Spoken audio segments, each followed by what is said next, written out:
Hello Internet, what's going on? I'm Ricardo, the Cynical Critic. Are you guys looking forward to spring break? Oh yeah, I've got my margarita mixer and jello shot / spanking paddle raring to go. Well, I hope you guys have some fun. As for me, I'm going to be heading down to Texas next week. Ooh, lucky.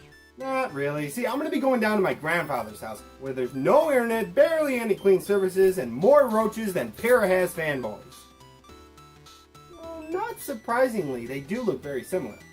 So yeah, but it's okay. I'm going down there for my papa, and slowly but surely we are fixing up the house. But enough about my impending journey to a third world country. Let's take a look back on what happened last time on RWBY.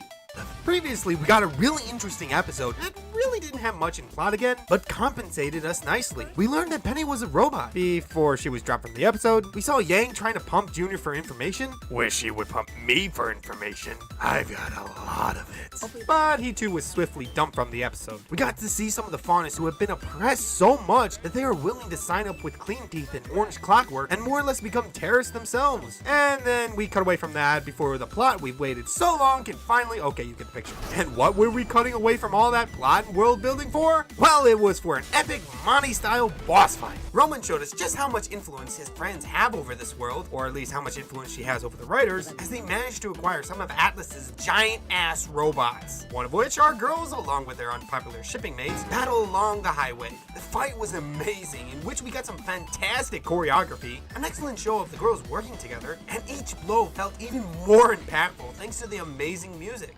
But was it all worth it? Was it? Was it worth gaining a disease, a plague, a curse, all for a few mere moments of excitement? Jeez, you make it sound like we caught an STD. We did! We did get an STD! A ship-them disease! Ship him, ship her, ship everyone with anything because we're perverts and we got no preference on who we want to see kissing! Okay, I'm gonna stop before I have another cry in the corner for humanity moment. Well, that was about it for last episode, so let's start the next one and hope that the robot fight wasn't the high point of the show. Lacondon, roll the clip, buddy. There's a point where it tips. Skip.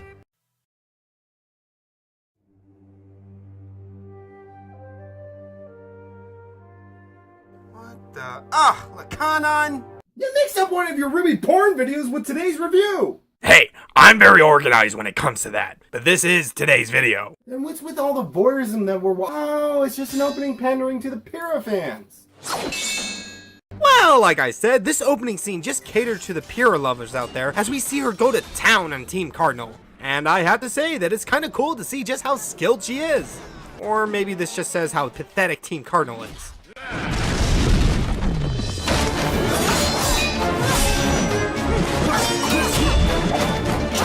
This is for my senpai.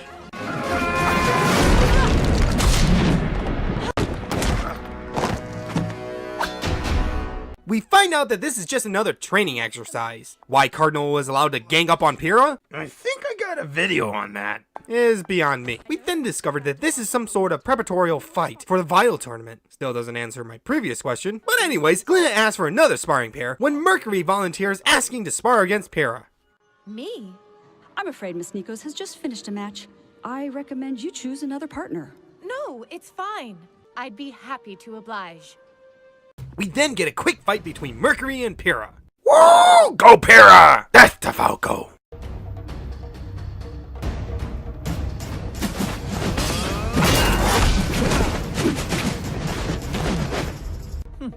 Hey, your friend's doing pretty good.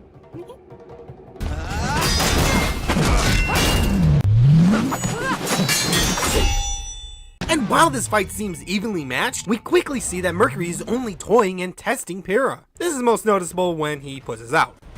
I forfeit. You don't even want to try? What's the point? You're a world-renowned fighter. We're obviously leagues apart. The kids then are dismissed as Mercury gives us another meme to add to the list. Learning is so much fun. Outside with the girls, Sun runs up to Blake asking if she is alright, and perhaps would she like to go to the dance. I don't have time for a stupid dance. I thought you, of all people, would get that. Seeing that their friend is acting antisocial, well, More antisocial than normal, the other girls try talking to her. They tell her that her little Nancy Drew investigation is starting to get to her. Lake says that she doesn't care, as though that they know that Roman and the White Fang are focusing their efforts in Vale, they still don't know enough on what they're planning. But there are still unanswered questions. They again try to convince her to come to the dance, saying that they all could use the rest, and that Weiss and Yang, with Team Coffee away, have been picked to help set it all up. So what do you think? I think this is a colossal waste of time. I'll be in the library. Great. She can't keep going like this. Then a knock at the door causes Weiss to go see who it is, and... oh my god.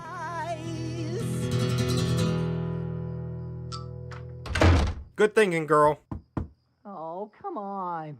Don't do it, Weiss. Don't do it.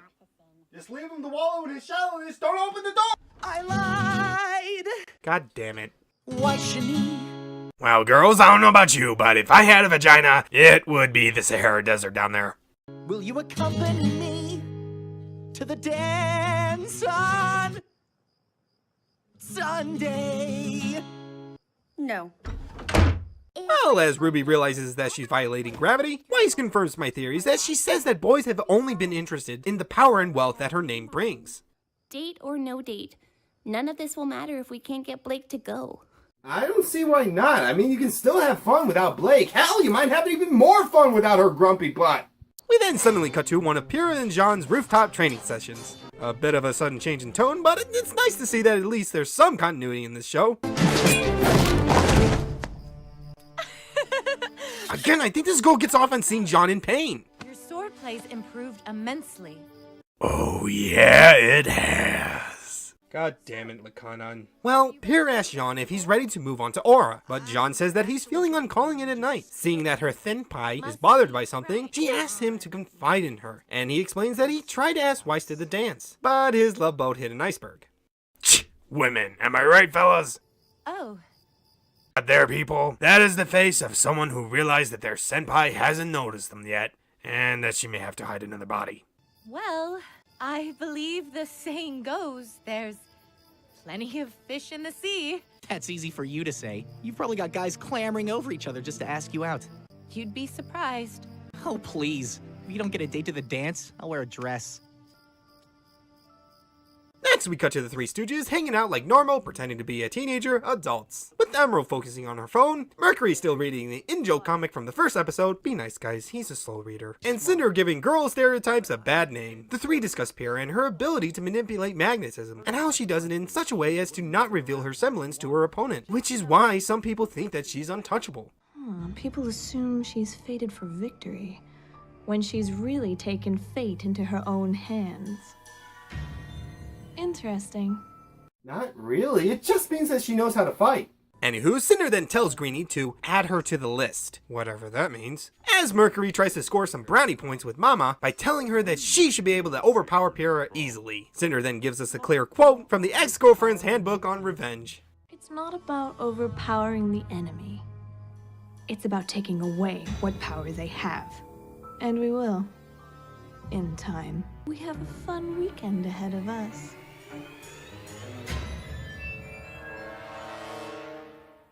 And that was the end of the episode, folks. Lacondon, what'd you think? What?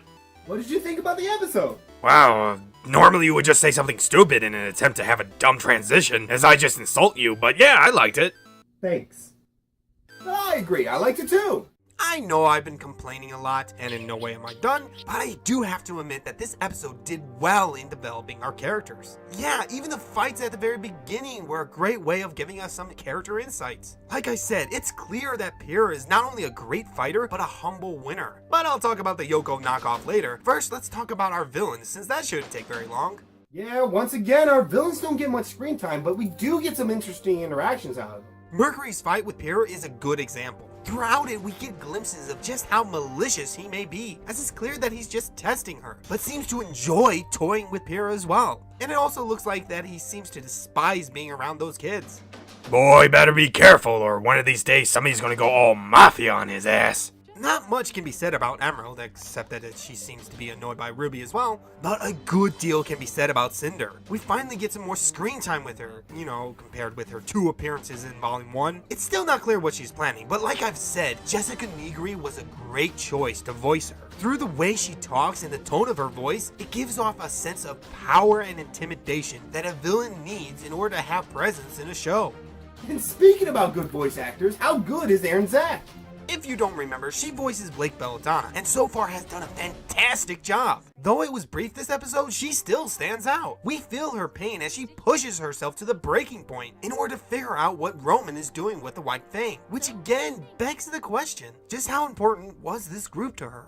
Again, if you remember, she was once part of this group that stood against the injustice being dealt upon the Faunus, until their protesting turned to violence. She left because she felt that it was too much for her, but still believed that they could do some good as they were fighting for their people. However, it's clearly causing her a great deal of pain to see this group being used for crime under the guidance of the wicked Roman Torchwick. And again, we ask, did she have friends there? Perhaps someone she cared about, or maybe even loved? Jeez, thanks for bringing down the mood. Yeah. And now let's get even more depressed and talk about Jean. First of all, it's nice to see some of the continuity from the last volume where Pierre offered to train Jean. And even nicer to see that the friendship between these two has grown to the point where Jean is willing to confide in her about his feelings for Weiss. And there are 2 intriguing things about this that you might not have picked up on right away. The first thing is that it seems that Jean's feelings for Weiss are genuine, or at least are becoming genuine. What was just a small joke at the beginning of the show has turned into a real internal conflict with the character. And I love how they use the usual boy can't express his feelings to a girl who doesn't notice him cliche, and then turn it around by simply swapping genders. Which kind of makes sense, as that's more or less what they did with Team Juniper. Notice me, senpai! And speaking about Pierre's reaction, I do find it intriguing that she doesn't attempt to share her feelings with Jean. We already know that she's humble and not very outspoken, so it kind of makes sense why she doesn't speak up now. But I do feel like there's something missing. This is of course due to the fact that Rooster Teeth really didn't build her up much in Volume 1, and this is the first time in this season that we've heard her speak. However, I'll hold my true criticisms till the end, as there's still time to work on this character, but hopefully they take their time to develop and present her properly. You make it sound like she's some sort of mail-order bride. You'd like that, wouldn't you? Yes, I would, and I am not ashamed to admit that. Well, either way, I have to say that this episode wasn't bad. Sure, we could have used some more plot so that we can know why we need to be scared for our girls, but I'm starting to sound like a broken record with that. And I do admit that the story so far has been done nicely, as it focuses on the characters and the issues that each is going through. That's all I can really say about the episode, guys. We're almost halfway through the second volume, and we've had some good moments, and we've had some disappointing ones. But altogether, I don't think I'm alone in saying that I am interested in seeing where this all leads. So till next time, my beautiful viewers, you take care. I'm Ricardo, the Cynical Critic. With me, no movie sacred, no video safe, but all deserve a chance. I'll catch you guys next time. Toodles!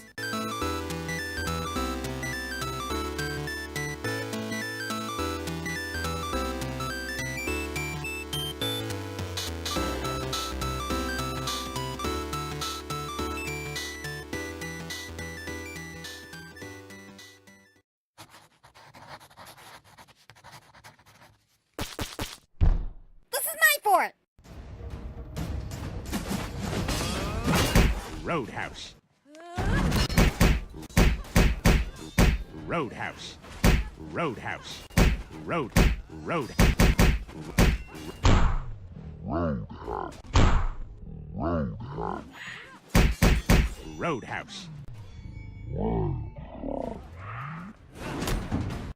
Roadhouse.